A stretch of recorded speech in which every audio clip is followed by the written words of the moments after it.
इस वीडियो में हम लोग एक थ्योरम देखेंगे जो क्या दिया हुआ है, if y is equals to f of u is a differentiable function of u and u is equals to g of x is a differentiable function of x such that the composite function y is equals to f of g of x is a differentiable function of x, then dy by dx equals to dy by du into du by dx। इसका मतलब क्या दिया जा रहा है कि जो पहली लाइन है उसको आप ठीक से अगर नोटिस करें तो हमको बोला जा रहा है y is equals to f of u is a differentiable function of u। जो फंक्शन है y का जो फंक्शन है वो डिफरेंशिएबल है और विद रिस्पेक्ट टू u। इसी तरीके से जो बोला जा रहा है जो u है उसी के अंदर एक और फंक्शन है, देखो यहाँ पे u is equals to g of x is a differentiable function of x, यानी u के अंदर जो फंक्शन x वो डिफरेंशिएबल है सच दैट अगर इन दोनों को कंबाइन करके आप देख सकते हैं कि u की वैल्यू यहाँ पे लिखेंगे तो क्या हो जाएगा, तो यहाँ पे आ जाएगा y of f of g of x। देखो यहाँ पर such that the composite function y is equals to f of g of x is differentiable function of x। तो हम क्या बोल सकते हैं कि dy by dx equals to dy by du into du by dx। सो ये term क्या है dy by du, इसी को हम लोग क्या नाम से पहचानते हैं, सो यही हमारा क्या है चेन रूल, इसी को हम चेन रूल के नाम से भी जानते हैं और इसको प्रूव करना है कि ये इस तरीके से वैलिड है या नहीं।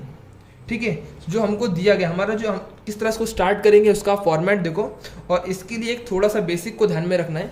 अगर कोई भी फंक्शन आपको बोला जा रहा है कि वो फंक्शन जैसे कि यहाँ पे बोला जा रहा है y is equals to F of U, वो क्या बोला जा रहा है कि वो डिफरेंशिएबल है। ठीक है, डिफरेंशिएबल है। अगर जब भी ये वर्ड आ जाए डिफरेंशिएबल है और अगर हम उसमें कभी भी लिमिट्स अप्लाई करेंगे, हम अब डेरिवेशन में देखेंगे हम लोग कि हम अगर लिमिट अप्लाई कर रहे हैं, ठीक है, अगर हम लोग लिमिट्स अप्लाई करें जैसे कि मैं यहाँ पे लिख देता हूँ delta X tends to zero del Y upon del X, अगर मैंने फॉर्मेट यहाँ पे जो लिखा हुआ है, सो यहाँ पर अगर हमने ये फॉर्मेट आ जाए और ऐसा बोला जाए कि y का जो फंक्शन है वो डिफरेंशिएबल फंक्शन ऑफ x है, तो ये कन्वर्ट हो जाता है डेरिवेटिव के फॉर्मेट में। यानी इस टर्म को, ये जो इन्फॉर्मेशन हमको दी गई है कि वो डिफरेंशिएबल है और उसका जो del x tends to zero, अगर ये लिमिट और del x tends to zero available है तो हम इसी को एज अ शॉर्टकट लिख सकते हैं dy बाई dx। सो इसको आपको ध्यान रखना है, डिराइव करते वक्त हमको ये टर्म लगेगी। सो चलो अभी शुरू करते हैं। सो हम क्या करेंगे, सबसे पहले जो हमारे पास अवेलेबल है, सो हमको यहाँ पे दिख रहा है कि जो सबसे लिस्ट फंक्शन हमारे पास बाद में जो आ रहा है जिस पर हम लोग को टर्म्स को रखना है, आप आंसर को ध्यान रख के देखें तो यहाँ पर वो x है। सो हम क्या करते हैं कि लेट कर देते हैं, late del x be the small change, let del x be the small change in the value of x, सो ये जो डेल एक्स नाम का टर्म है ये हमारी स्मॉल चेंज है x की वैल्यू पे। ठीक है, अगर मुझे एक बात बोलो, अगर यहाँ पर हम देख सकते हैं कि जो x के अगर x की वैल्यू चेंज होती है, ठीक है, तो x की वैल्यू चेंज होगी तो क्या u की वैल्यू चेंज होगी? ऑब्वियसली, क्योंकि u x पे डिपेंड करता है तो x की भी क्या u की वैल्यू क्या भी होगी, वो भी चेंज होगी। तो हम क्या लिख सकते हैं, यहाँ पे हम देख सकते हैं कि सिंस, मैं यहाँ पे इसको दूसरे मार्कर से लिख देता हूँ, since u is the function of x, therefore क्या होगा, यहाँ पर भी देयर शुड बी बोल सकते हैं हम लोग, यहाँ पर there should be a corresponding increment, there should be corresponding, या चेंज बोल देंगे, corresponding change in value of u, that हम उसको बोल सकते हैं हम लोग, चलो उसको हम लोग changing in value of corresponding change in value of u which is del u। So हमने यहाँ पे क्या देखा है कि अगर हम लोग इस कंडीशन के ऊपर अगर हम देख सकते हैं कि x में अगर स्मॉल चेंज लेते हैं हम लोग, जिसको हम लोगों ने डेल x बोला है, जबकि हमारा u x पे डिपेंड करता है, अगर x में चेंज आया है तो अल्टीमेटली चेंज किस में आ चुका है, u में आ चुका है। सो वो u का चेंज जो होगा वो क्या है, यहाँ पर हम नोटिस कर सकते हैं कि वो है डेल u। ठीक है, उसी तरीके से अगर हम बात करें u अगर यहाँ पर है तो हम देख सकते हैं कि हमारा जो y फंक्शन है, यहाँ पे से हम नोटिस कर सकते हैं कि y फंक्शन है वो हमारा u पे डिपेंड करता है। अगर u में चेंज हुआ है तो अल्टीमेटली y में भी चेंज हुआ है। सो क्या लिख सकते हैं हम लोग, आल्सो यहाँ पे बोल देता हूँ मैं, इसको अलग मार्कर से लिख देता हूँ, also y is the function of x, y is the function of x there should be, same मैं उसी वर्डिंग को इस्तेमाल करूंगा, there should be corresponding change in y which is del y। So इस तरीके से हम लोगों ने यहाँ पर तीनों कंडीशन को लिख लिए, ठीक है। अब हम देख सकते हैं कि हमको कहाँ पहुँचना है। हमको जो चाहिए, हमारे जो वैल्यूज जो इंक्रीमेंट की हैं वो क्या थी, del x, करस्पॉन्डिंग चेंज हो गया del u, और इसी तरीके से करस्पॉन्डेंट चेंज हो गया del y। सो ये स्मॉल चेंजेस है, और ये स्मॉल चेंजेस नथिंग बट एक वैल्यूज की तरह है, ठीक है। सो हम क्या चाहिए, हमको बनाना है del y by del x equals to del y by del u into del u by dx। So मैं लिख सकता हूँ, मैं ऐसा लिख सकता हूँ कि जो हमारा del y है, ठीक है, तो del y upon del x equals to, मैं ऐसा लिख सकता हूँ उसको, del y upon del u into del u upon del x। मैं इसको क्यों लिख पाया इस तरह से, क्योंकि मैंने इनको जो चेंजेस लिए मैंने वो स्मॉल इंक्रीमेंट्स है, ये एक वैल्यूज है, ठीक है। ये जो करस्पॉन्डिंग चेंजेस हैं, ये देखो, ये जो मैंने तीनों लिखे हैं ना, ये मेरे कंसिडरेशन है और इनमें चेंजेस है। तो ये जो चेंजेस है इनको मैं इस फॉर्मेट में लिख सकता हूँ, मैं डायरेक्टली इसको इस फॉर्मेट में नहीं लिख सकता, मुझे इस फॉर्म में उसको लाना पड़ेगा, ठीक है। del y, अभी हम क्या करेंगे कि जो हमने लिखा है del y by del x equals to del y by del u into del u by dx, इसी पर हम अप्लाई करेंगे लिमिट्स, ठीक है। सो जो हमने स्टार्टिंग का कंसिडरेशन लिया था, वो किस पे था, x पे था। इसके लिए हम लेंगे लिमिट्स टेकिंग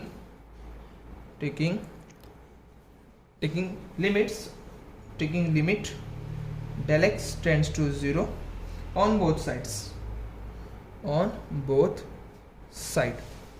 और एक बात बोल सकते हैं हम लोग कि जो हमारा लिमिट अप्लाई करेंगे हम, तो इस तरीके से जो चेंजेस होके हमारे पास जो फंक्शन तैयार हो जाएगा, ठीक है। मैं उसको यहाँ पे भी लिख देता हूँ। सो जो फंक्शन अब तैयार होगा,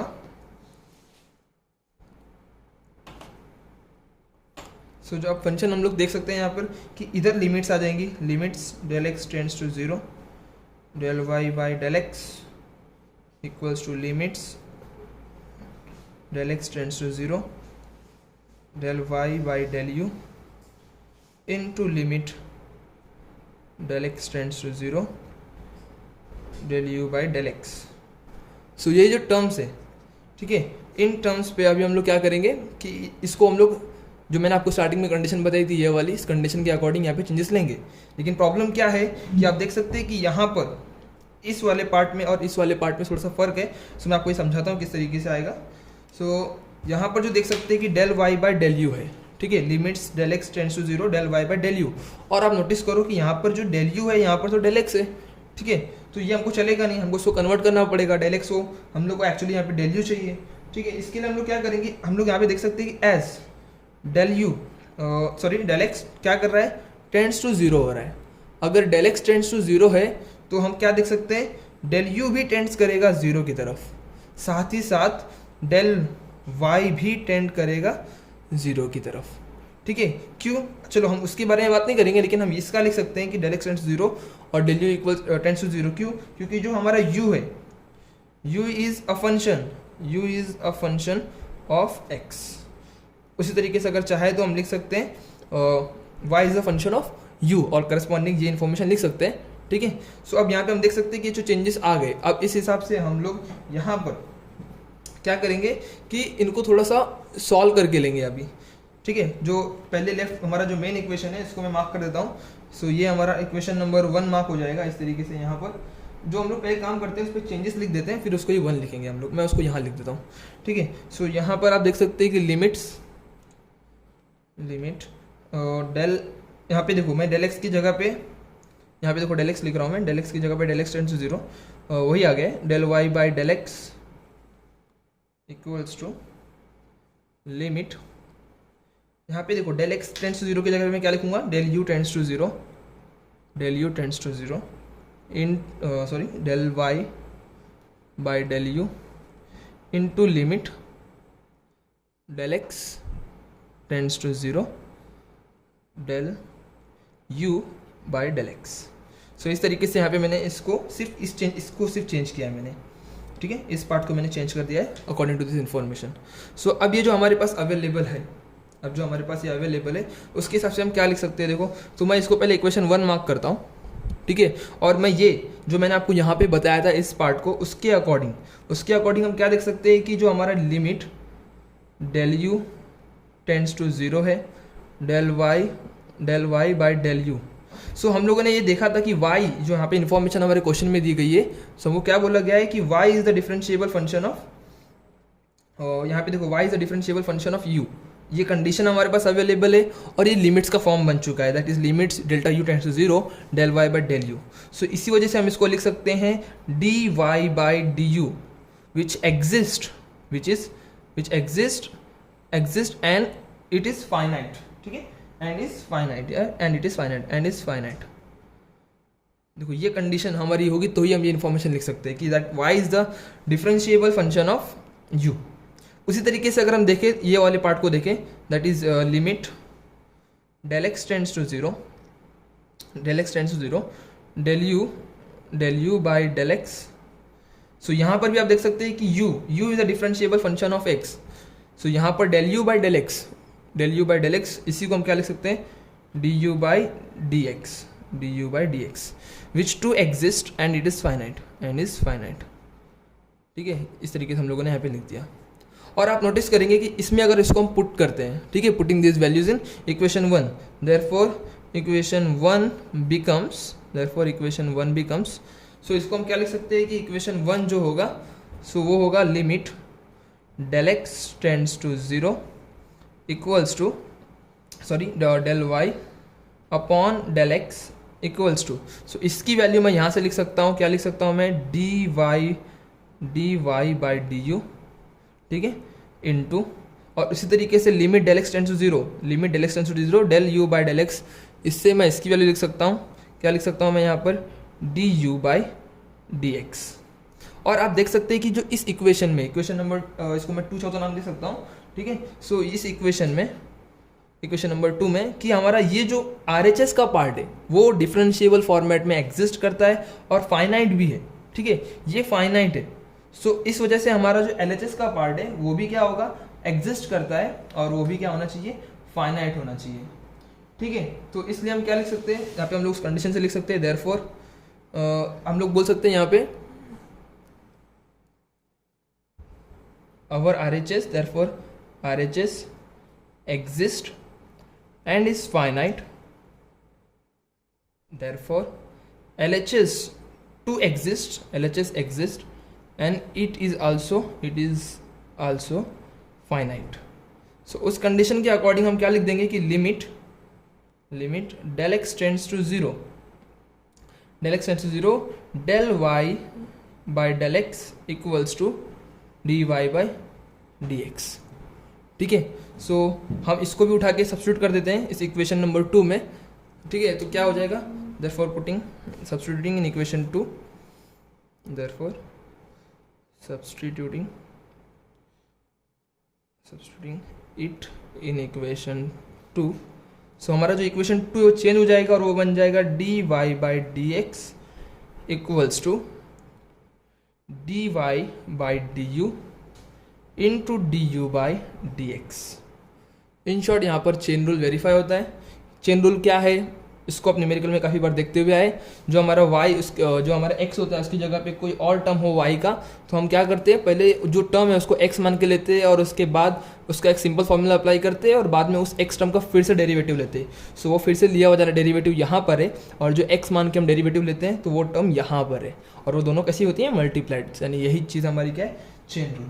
दिस इज कॉल्ड एज, हम बोल सकते हैं यहाँ पे this is called as chain rule, ठीक है। This is called as chain rule. यहाँ पे ये थ्योरम कंप्लीट होता है।